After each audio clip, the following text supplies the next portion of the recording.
بسم اللہ الرحمن الرحیم۔ السلام علیکم ناظرین، کیا آپ جانتے ہیں دور جدید کے مطابق سمندروں میں پوشیدہ خزانے تلاش کرنے والے ربورٹ تیار کر لیے گئے ہیں۔ وہ وقت دور نہیں جب ربورٹ انسانوں کے ساتھ شانہ بشانہ ہر کام کریں گے۔ سمندروں میں بے شمار راز پوشیدہ ہوتے ہیں اور ان کو منظر عام پیش کرنے کے لیے پچھلی کئی صدیوں سے ماہرین اس کوشش میں لگے ہوئے ہیں۔ حال ہی میں سائنسدانوں نے سمندر میں چھپے رازوں سے پردہ اٹھانے کے لیے ربورٹ تیار کیے ہیں۔ سمندروں میں خزانے کو تلاش کرنے کے لیے تیار کیے گئے ربورٹ کا نام OceanOne رکھا گیا ہے۔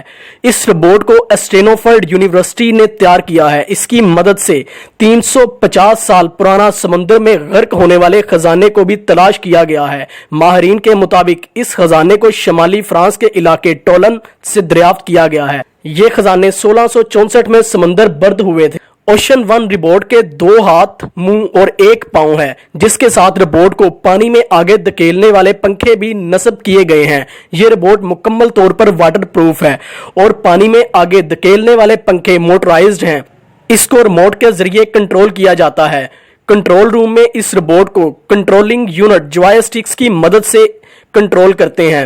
سائنسدانوں کا کہنا ہے یہ ربورٹ خودکار انداز میں بھی کام کر سکتا ہے اور اپنے راستے میں آنے والی تمام رکاوٹوں کو دور کر سکتا ہے۔ یہ گہرے پانی میں بآسانی جا سکتا ہے اور حساس کیمروں کی مدد سے زیر سمندر مناظر کو فلم کشی کرنے کی صلاحیت بھی رکھتا ہے۔ خزانے تلاش کرنے کے علاوہ سمندر میں موجود تیل کے کنویں مرمت، گہرے پانیوں میں موجود انٹرنیٹ کیبل کی مرمت وغیرہ جیسے دیگر مقاصد کے لیے بھی اس کا استعمال کیا جا سکتا ہے۔ پاک فوج زندہ باد، پاکستان پائندہ باد۔ ویڈیو پسند آنے کی صورت میں لائک کریں اور انفارمیٹک ویڈیو تمام دوستوں کے ساتھ شیئر کریں۔ ٹیکنالوجی ٹپس اینڈ ٹرکس کے لیے ہمارے چینل کو وزٹ کرتے رہیں اور سبسکرائب کریں سید ایم آصف یوٹیوب چینل کو، اور اسی کے ساتھ اپنے میزبان سید محمد آصف کو دیں اجازت۔ اللہ آپ کا حامی و ناصر ہو۔